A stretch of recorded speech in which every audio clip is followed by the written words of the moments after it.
എല്ലാവർക്കും നമസ്കാരം. ലൂക്കോസിന്റെ സുവിശേഷം 12-ാം അധ്യായത്തിലോട്ട് വന്നു കഴിയുമ്പോൾ അവിടെ യേശുക്രിസ്തു ഒരു ഉപമ പറഞ്ഞിട്ടുണ്ട്. ആ ഉപമ ഇങ്ങനെയായിരുന്നു പറഞ്ഞത്. ധനികനായ ഒരു മനുഷ്യനുണ്ടായിരുന്നു. ആ മനുഷ്യൻ്റെ എന്താ പറയുക, കൃഷി ചെയ്തിട്ട് പുള്ളിക്ക് ഒരുപാട് വിളവ് അധികം കിട്ടി. അപ്പോൾ ഒരുപാട് ധാന്യം അധികം കിട്ടിക്കഴിഞ്ഞപ്പോഴത്തേനും പുള്ളി ഇങ്ങനെ മനസ്സിൽ സ്വന്തമായിട്ട് പുള്ളി അങ്ങ് പറഞ്ഞു, ഇതെല്ലാം സൂക്ഷിക്കുവാൻ എനിക്ക് സ്ഥലം തികയത്തില്ല, കാരണം അതുപോലെ എനിക്ക് കിട്ടിക്കഴിഞ്ഞു. ഇനി എന്ത് ചെയ്യണം? അത് അധികം കിട്ടിയത് സൂക്ഷിക്കുവാൻ ഞാൻ ഇനി എന്ത് ചെയ്യും? വേറെ ഒരു സ്റ്റോറേജ് പ്ലേസും കൂടി ഉണ്ടാക്കും.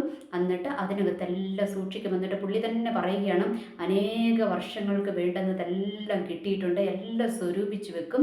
എന്നിട്ട് എന്താണ്, ഞാൻ തിന്നു കുടിച്ച് ആനന്ദിക്കുമെന്ന് പുള്ളിയോട് തന്നെ അങ്ങ് പറയുകയാണ് അല്ലേ.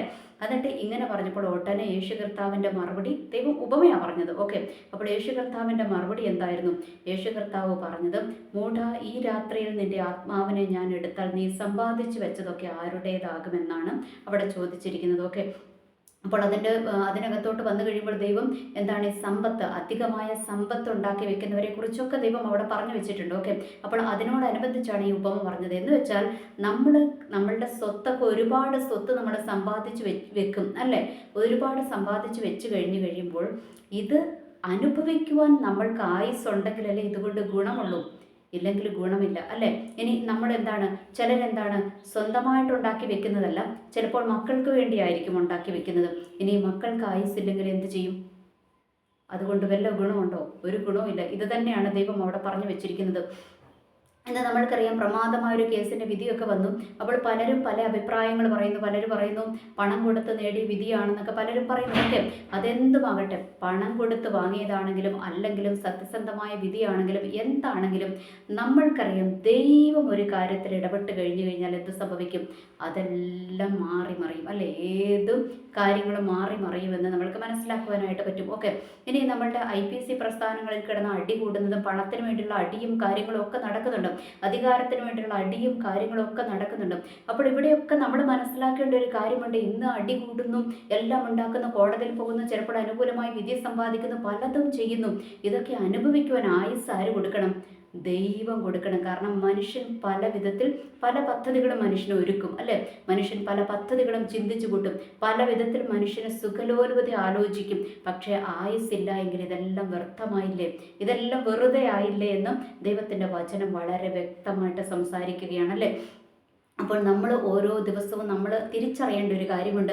ഓരോ ദിവസവും ഒരു പ്രഭാതം കാണുവാൻ ദൈവം ആയുസ് തന്നെങ്കിലേ ഉള്ളൂ അല്ലേ. ഇല്ല എങ്കിൽ നമ്മളുടെ ബുദ്ധി കൊണ്ടോ, നമ്മളുടെ പവർ കൊണ്ടോ, നമ്മളുടെ അധികാരം കൊണ്ടോ, നമ്മളുടെ പണം കൊണ്ടോ ആയുസിൻ്റെ ഒരു മുഴമെങ്കിലും കൂട്ടാൻ പറ്റുമോ? ഒന്നും കൂട്ടാൻ പറ്റത്തില്ല. വേണമെങ്കിൽ നമ്മൾക്ക് എന്തെങ്കിലും അസുഖമൊക്കെ വന്നു കഴിയുമ്പോൾ വലിയ വലിയ ഹോസ്പിറ്റലുകളിൽ പോയിട്ട് അതിൻ്റെ വെന്റിലേറ്ററുകളും ഐസും ഒക്കെ തിരഞ്ഞെടുക്കുവാനായിട്ട് പറ്റും. പക്ഷേ അവിടെ എന്താണ്, അവിടെ ദൈവം ആയുസ് തരണം അല്ലേ. അല്ല എങ്കിൽ ഒന്നും നടക്കത്തില്ല. ഇനി ചിലർ ഒരു പൈസയും ഇല്ലാത്തവൻ എന്താണ്, ഒരേ അസുഖം ബാധിച്ചിട്ട് ഒരു പൈസയും ഇല്ലാത്തവൻ എങ്ങോട്ട് പോകും? ചിലപ്പോൾ മെഡിക്കൽ കോളേജുകളിലോട്ടോ ഗവൺമെൻറ് ഹോസ്പിറ്റലുകളിലോട്ടോ പോകും. ഇതേ അസുഖം ബാധിച്ച വേറൊരു പണമുള്ളവൻ എങ്ങോട്ട് പോകും? വലിയ ഹോസ്പിറ്റലിലോട്ട് പോകും. ചിലപ്പോൾ ഈ പണമുള്ളവൻ അന്നുകൊണ്ട് തീരും. ഈ പാവപ്പെട്ടവൻ, ഈ ഗവൺമെൻറ് ഹോസ്പിറ്റലിൽ പോയവൻ ചിലപ്പോൾ ജീവനോടെ തിരിച്ചു വരും. അതിൻ്റെ അർത്ഥം എന്താണ്? അതിന് അർത്ഥം ഒന്നേ ഉള്ളൂ, ആയുസ് ആര് കൊടുക്കണം?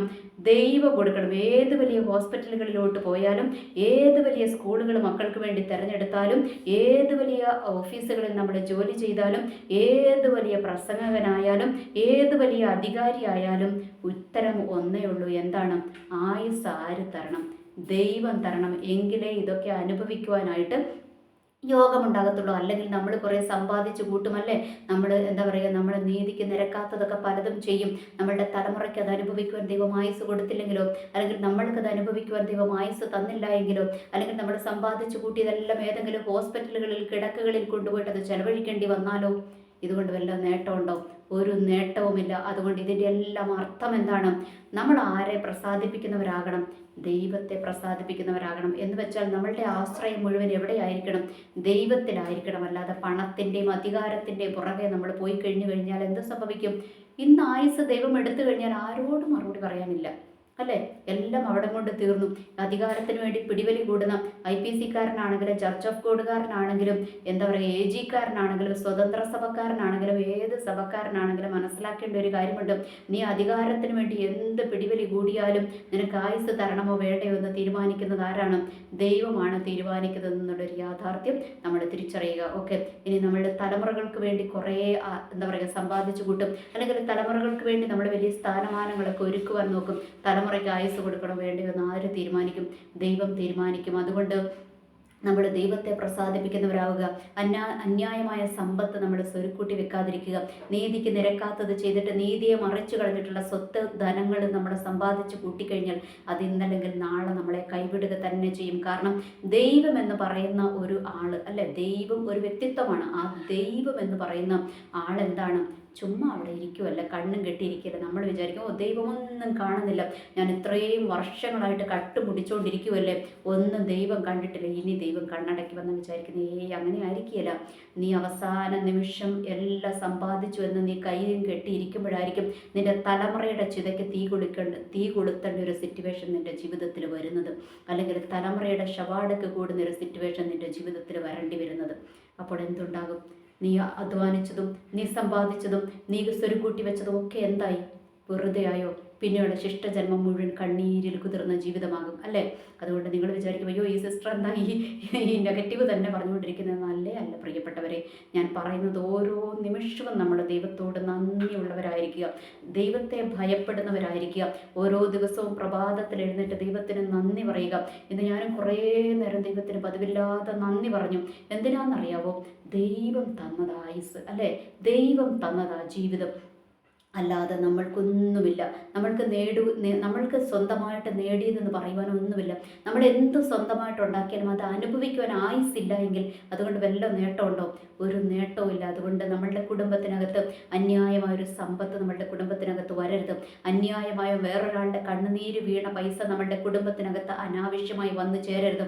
വന്നു ചേർന്നാൽ യാതൊരു സംശയമില്ല അത് അനുഭവിക്കാൻ നിനക്കോ നിന്റെ തലമുറയ്ക്ക് യോഗമുണ്ടാകത്തില്ല എന്നുള്ളൊരു യാഥാർത്ഥ്യം നമ്മൾ തിരിച്ചറിയുക. അതുകൊണ്ട് സമ്പത്ത്, സ്വത്ത് സമ്പാദനം അല്ലെങ്കിൽ അധികാരത്തിന് വേണ്ടിയും സ്വത്ത് സമ്പാദനത്തിന് വേണ്ടിയിട്ടുമുള്ള ഓട്ടപ്പാച്ചിലുകൾ നിർത്തി നമ്മൾ എങ്ങോട്ട് തിരിയണം? ദൈവത്തിലോട്ട് തിരിയണം. എന്നിട്ട് ദൈവം നമ്മൾക്ക് തരുന്നത് മാത്രം മതിയെന്ന് നമ്മളങ്ങ് തീരുമാനിക്കുക. അങ്ങനെ തീരുമാനിച്ചു കഴിഞ്ഞാൽ ദൈവം ഒന്നിനും കുറവില്ലാതെ ശ്രേഷ്ഠകരമായ ദൈവം നമ്മളെ നടത്തും. ഫൈനലി എന്തുണ്ടാകണം? നമ്മളുടെ ഉള്ളിൽ സത്യമുണ്ടാകണം. സത്യത്തിന് നിരക്കാത്തതൊക്കെ നമ്മൾ ചെയ്ത് കഴിഞ്ഞു കഴിഞ്ഞാൽ നമ്മളുടെ തലമുറ വില കൊടുക്കേണ്ടി വരും, അല്ലെങ്കിൽ നമ്മൾ തന്നെ വില കൊടുക്കേണ്ടി വരും എന്നുള്ളൊരു യാഥാർത്ഥ്യം നമ്മൾ തിരിച്ചറിയുക. എനിവേ, എല്ലാവർക്കും നല്ലൊരു ദിവസം ആശംസിക്കുന്നു. നന്ദി, നമസ്കാരം.